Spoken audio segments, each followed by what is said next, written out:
अभी आप सुन रहे हैं धर्मेंद्र निर्मलिया को।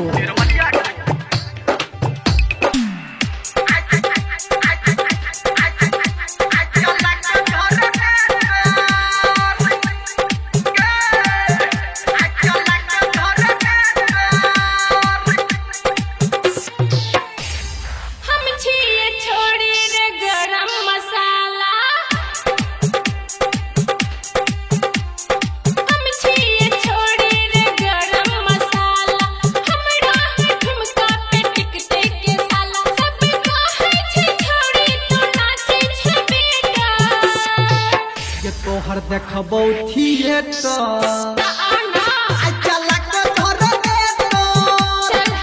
के तोहर देखबो थिएटर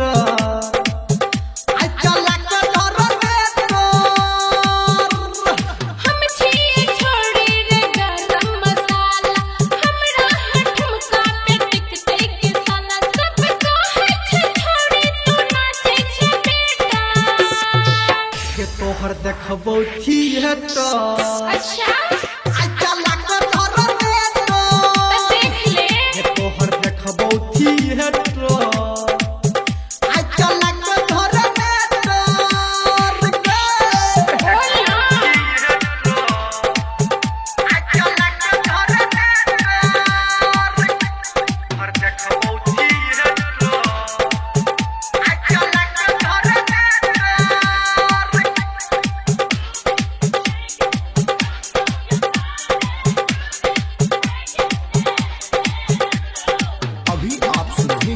जय मां काली रिकॉर्डिंग स्टूडियो फुलपरास चौक से।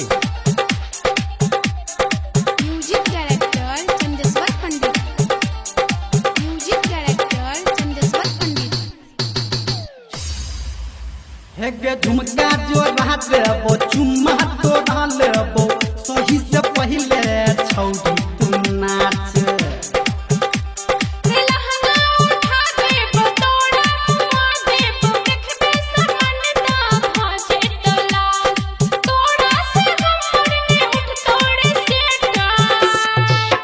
तोहर देखबो थिएटर। अच्छा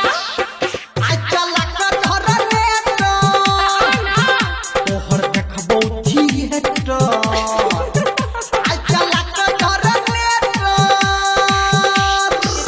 टंकी में मोबिल छोड़ना।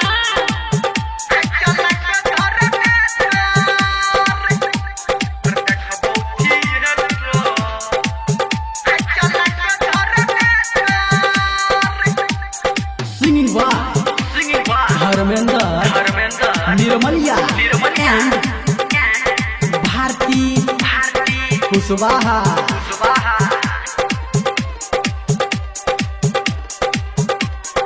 म्यूजिक डायरेक्टर चंदेश्वर पंडित।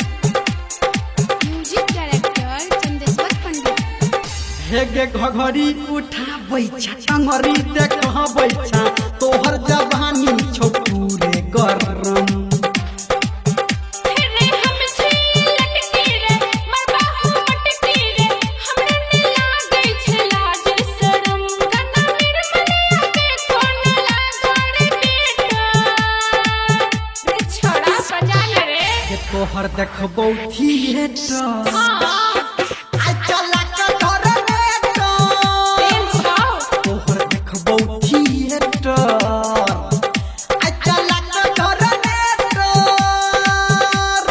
हम छिए छोड़ी रे गरम मसाला हमरा ठुमका पे टिकते के साला सब कहे छे छोड़ी तू नाचे छे बेटा। के तोहर देखबो थिएटर। अच्छा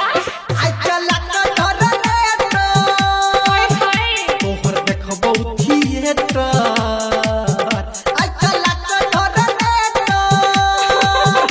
आई देखबो थिएटर।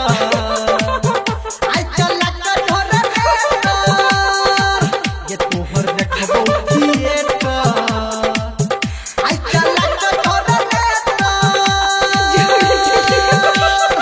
जय मां काली रिकॉर्डिंग स्टूडियो फुलपरास चौक से। 91 13 90 67 65।